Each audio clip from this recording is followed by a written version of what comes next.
Welcome to Gulbarga live.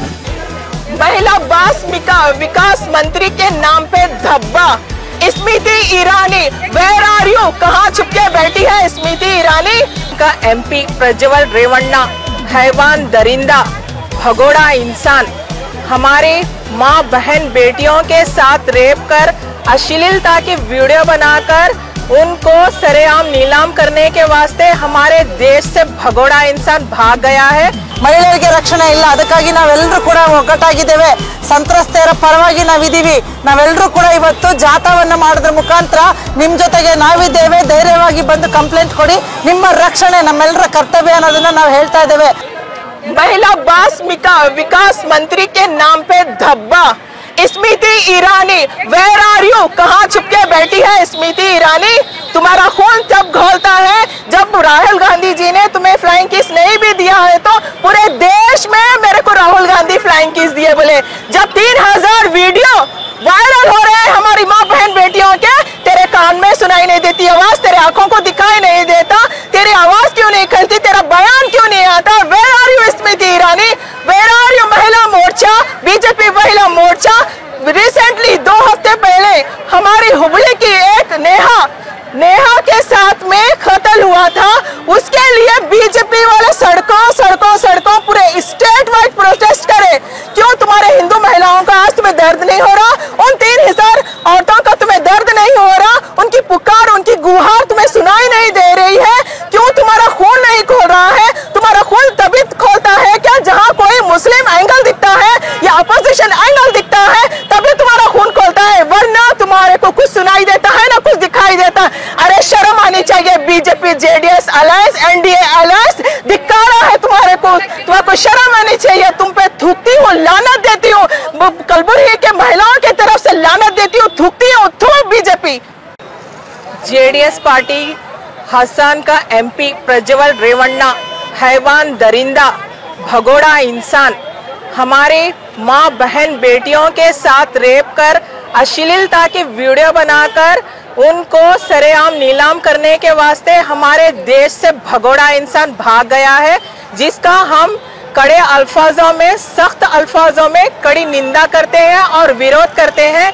इसीलिए आज हम महिला कांग्रेस कलबुर्गी की तरफ से आज एक प्रोटेस्ट रखा गया था। इस प्रोटेस्ट का मकसद उस हैवान, उस दरिंदे को जो जर्मनी भाग गया, भगोड़ा, जिस किसी ने भी उसको भगाया है, उन सभी को हम वार्निंग देते हैं और रिक्वेस्ट करते हैं केंद्र सरकार से, राज्य सरकार से, उस भगोड़े को इंडिया वापस लाओ।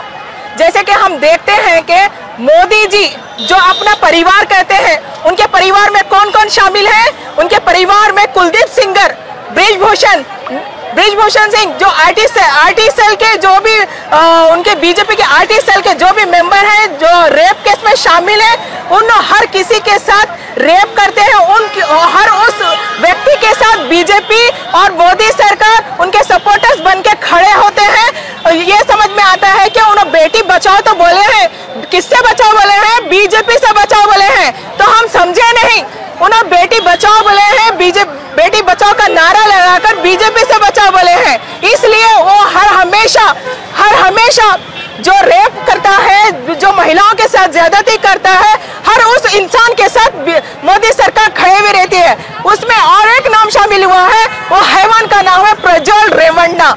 हम ये रिक्वेस्ट करते हैं कि प्रज्वल रेवन्ना जो भाग गया भगोड़ा, उसको इंडिया लाकर जो 3000 वीडियो बनाया है हमारी माँ बहन बेटियों का, उसे तो इसी तरह 3000 सड़कों पे उसको लिड़ाता हुआ वीडियो बनाना बहुत जरूरी है। उस इंसान को सजा देना बहुत जरूरी है। इसलिए हम केंद्र सरकार से हम वार्निंग देते हैं और रिक्वेस्ट करते हैं कि उस भगोड़े को, उस इंसान को, उस हैवान को इंडिया वापस लेकर आए।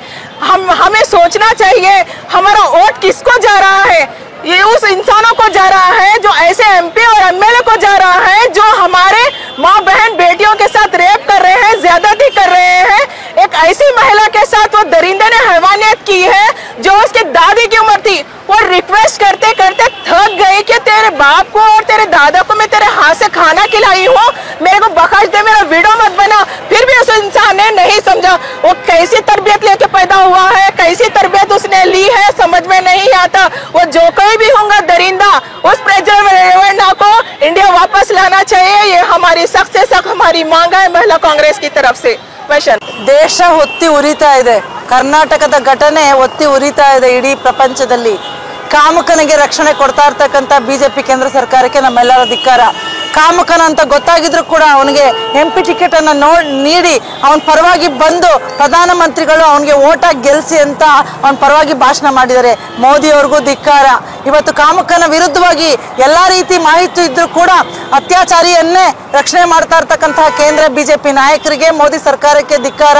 ಇವತ್ತು ಮಹಿಳೆಯರಿಗೆ ರಕ್ಷಣೆ ಇಲ್ಲ, ಅದಕ್ಕಾಗಿ ನಾವೆಲ್ಲರೂ ಕೂಡ ಒಗ್ಗಟ್ಟಾಗಿದ್ದೇವೆ. ಸಂತ್ರಸ್ತೆಯರ ಪರವಾಗಿ ನಾವಿದ್ದೀವಿ.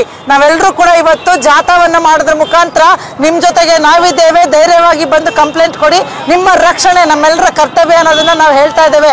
ಅವ್ರ ಪರವಾಗಿ ಇಡೀ ಸಮಾಜ ನಿಲ್ಬೇಕು. ಆದ್ರೆ ಇವತ್ತು ಒಂದೇ ಒಂದು ಮಾತನ್ನ ಪ್ರಧಾನಮಂತ್ರಿಗಳಾಗ್ಲಿ, ಬಿಜೆಪಿ ನಾಯಕರಾಗ್ಲಿ, ಇಲ್ಲಿಯ ಸಂಸದರಾಗಿ ಮಾತಾಡ್ತಾ ಇಲ್ಲ.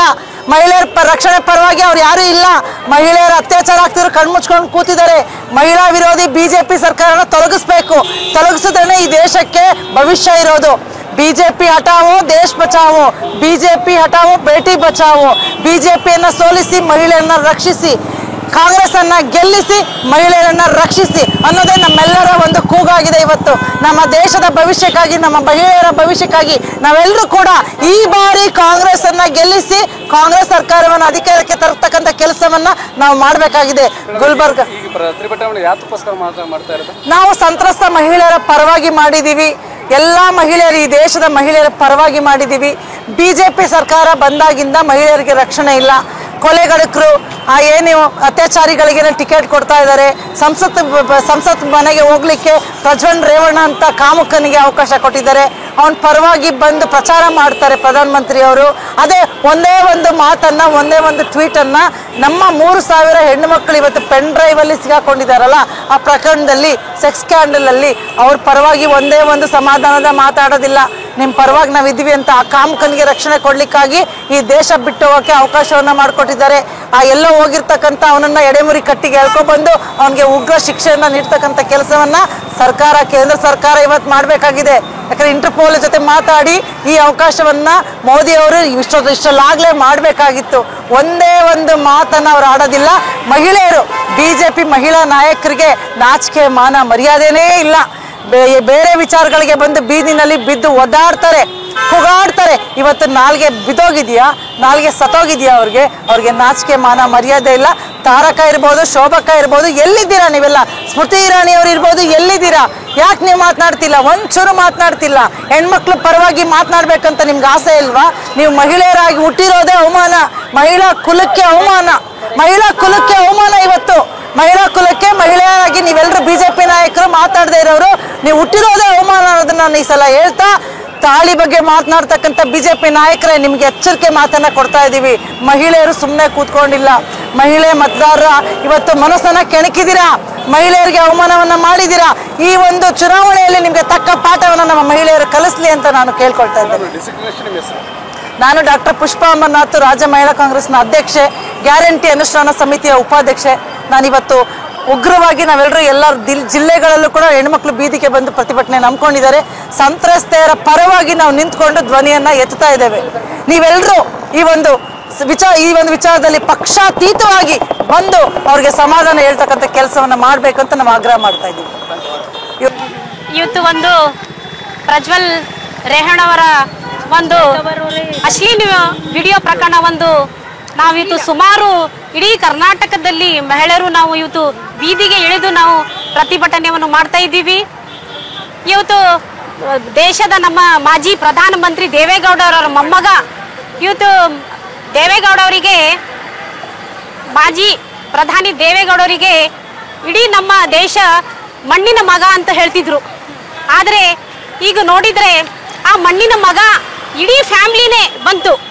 ಮೊದಲು ಅವರ ನಮ್ಮ ಕುಮಾರಸ್ವಾಮಿಯವರು ಮಹಿಳೆಯರ ಬಗ್ಗೆ ಎಷ್ಟು ಒಂದು ನೀಚವಾದ ಒಂದು ಮಾತನ್ನು ಹೇಳಿದ್ರು. ಅವರು ನಿಮ್ಮ ಗ್ಯಾರಂಟಿಯ 2000 ಗ್ಯಾರಂಟಿಲಿಂದ ನಮ್ಮ ಮಹಿಳೆಯರು ದಾರಿ ತಪ್ತಾ ಇದ್ದಾರಂತ ಹೇಳಿದರು. ಮತ್ತು ರೇವಣ್ಣವರ ಮಿಸ್ಸಸ್ ಒಂದು ಗಾಡಿ ಒಂದು ಆಕ್ಸಿಡೆಂಟ್ನಲ್ಲಿ ಸುಮಾರು ತಾವು ನೋಡಿರಬೇಕು ಎಷ್ಟು ಕೀಳಾಗಿ ಮಾತಾಡಿದ್ರು ಅವರು. ಎಷ್ಟು ಒಂದು ನನ್ನ ಗಾಡಿ ನನ್ನ ಹಾಳಾಯಿತು, ಆದರೆ ಆ ಒಂದು ಆ ಮಗುಗೆ ಒಂದು ಪೆಟ್ಟು ಹತ್ತಿದ್ದು ನೋಡಿಲ್ಲ, ಅವ್ರದ್ದು ಗಾಡಿದ ಬಗ್ಗೆ ಯೋಚನೆ ಮಾಡಿದ್ರು. ಇಂಥ ಒಂದು ಕುಟುಂಬ ದೇವೇಗೌಡರು ಒಂದು ಮಣ್ಣಿನ ಮಗ ಅಂತ ಹೇಳ್ಕೊಂಡು ಅದು ಎಲ್ಲ ಒಂದು ಬಹಳ ನಮಗೆ ನೋವಾಗಿದೆ. ಇಂಥ ಒಂದು ಈ ಪ್ರಜ್ವಲ್ ರೇವಣ್ಣ ಅವರು ಈ ಅಷ್ಟು ಒಂದು ಕೀಳಾಗಿ ಭಾವನೆಯಿಂದ ಇವತ್ತು ಮಹಿಳೆಯರಿಗೆ ಒಂದು ಅತ್ಯಾಚಾರವನ್ನು ಮಾಡಿ ನಮ್ಮ ಎಲ್ಲ ಮಹಿಳೆಯರಿಗೆ ಒಂದು ಕಲಂಕವನ್ನು ತಂದುಕೊಟ್ಟಿದ್ದಾರೆ. ಅವರಿಗೆ ಅವರು ಬರೋ ದಿನಗಳಲ್ಲಿ ಇದೇ ನಿಮ್ಮ ಮೀಡಿಯಾದ ವತಿಯಿಂದ ನಾನು ಕೇಳ್ತಾ ಇದ್ದೀನಿ, ನಮ್ಮ ದೇಶದ ಎಲ್ಲ ನಮ್ಮ ಮಹಿಳೆಯರು ಇವತ್ತು ನಾವು ಹೋರಾಡಬೇಕು. ತಾವೆಲ್ಲರೂ ಒಂದು ಮನೆ ಬಾಗಿಲಿನಿಂದ ಹೊರಗೆ ಬಂದು ಇಂಥ ಕಾಮುಕರಿಗೆ ನಾವು ತಕ್ಕ ಪಾಠ ಕಲಿಸ್ಕೊಡ್ಬೇಕಂತ ಈ ಮಹಿಳೆಯರಿಗೆ ನಾನು ಕೈ ಜೋಡಿಸಿ ಕೇಳ್ತೇನೆ. ಯಾಕಂತಂದ್ರೆ ತಾವು ನೋಡಿರ್ಬೇಕು, ಕಾಂಗ್ರೆಸ್ ಪಕ್ಷ 5 ಗ್ಯಾರಂಟಿ ನಿಮ್ಮನ್ನು ನಾವು ಮಹಿಳೆಯರಿಗೆ ಮುಟ್ತಾ ಇದ್ದೀವಿ ಅಂತನೂ ಈ ಮತ್ತೆ ನಾವು 5 ಗ್ಯಾರಂಟಿಲಿಂದ ನಿಮ್ ಜೊತೆ ಬರ್ತಾ ಇದ್ದೀವಿ. ಈ ನಾವು ಒಂದು ಮಹಿಳೆಯರಿಗೆ ನಾನು ಕೈ ಜೋಡಿಸಿ ಕೇಳ್ಬೇಕಂತಂದ್ರೆ ಅವರಿಗೆ ಬರೋ ದಿನಗಳಲ್ಲಿ ಬಿಜೆಪಿ JDS ಅಲಯನ್ಸ್ ಆಗಿ ಅವ್ರು ಚುನಾವಣೆ ಮಾಡ್ತಾ ಇದ್ದಾರಲ್ಲ, ನಾವು ತಕ್ಕ ಪಾಠ ನಾವು ಕಲಿಸ್ಬೇಕು. ಈ ಒಂದು ಪ್ರಜ್ವಲ್ ರೇವಣ್ಣ ಅವರು ಇಷ್ಟು ಕಾಮಕಂಡರಾಗಿ ಇದ್ದಿದ್ನು ಅಂತವರಿಗೆ ಚುನಾವಣೆಯಲ್ಲಿ ಟಿಕೆಟ್ ಕೊಟ್ಟು ಅವರನ್ನು ಸಪೋರ್ಟ್ ಮಾಡಿ ಇಂಥ ಕೀಳು ರಾಜಕೀಯ ಮಾಡ್ತಾ ಇದ್ದಾರೆ. ಇವತ್ತು ನಾವು ರಾಜಕೀಯದಲ್ಲಿ ಇರ್ಬೇಕಂತಂದ್ರೆ ನಮ್ಮ ಸಂವಿಧಾನ ಬಗ್ಗೆ ನಾವು ಕಾಳಜಿ ಮಾಡಬೇಕು ಮತ್ತು ನಾವು ಪ್ರಜಾಪ್ರಭುತ್ವ ಬಗ್ಗೆ ನಾವು ಮಾತಾಡಬೇಕು. ಇದುವೆಲ್ಲ ಬಿಟ್ಟು ಬರೀ ನಾವು ಎಲ್ಲ ಕರ್ಮಕಾಂಡಗಳನ್ನು ಮಾಡ್ಕೋತಿದ್ರಂತಂದ್ರೆ ಇದು ನಡೆಲ್ಲ. ಬರೋ ದಿನಗಳಲ್ಲಿ ನಾವು ಮಹಿಳೆಯರು ತಕ್ಕ ಪಾಠ ಕಲಿಸ್ತೀವಿ ಅಂತ ನಾನು ಈ ಎರಡನ್ನು ಮಾತುಗಳಿದ್ದೆ. ಜೈ ಹಿಂದ್, ಜೈ ಕರ್ನಾಟಕ.